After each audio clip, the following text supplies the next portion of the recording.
আসসালামু আলাইকুম, কেমন আছেন সবাই? আশা করছি ভালোই আছেন, ভালো থাকবেন। প্রস্তুতি চলছে ডাল চচ্চড়ির। প্রথমেই এখানে একটু ডাল নিয়ে ভালো করে ধুয়ে নেব। এই ডালের মধ্যে পানি দেওয়া হচ্ছে। এটা ভালো করে ধুয়ে কিছুক্ষণের জন্য ভিজিয়ে রাখতে লাগবে। ভালো করে ধুয়ে ডালটাকে ভিজিয়ে রাখলাম কিছুক্ষণের জন্য। এবার এখানে একটু পেঁয়াজ কেটে নিচ্ছি, তারপর একটু টমেটো কেটে নিচ্ছি, এবার একটু লঙ্কা, আলু জুলিয়ান সাইজ করে কেটে নিচ্ছি,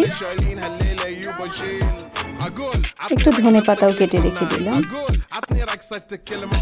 একটা কড়াতে একে একে সব দিয়ে মেখে নিব। ডাল দিলাম, পেঁয়াজ, লঙ্কা, কেটে রাখা টমেটো, রসুন কুচি, আলুগুলোও দিয়ে দিলাম।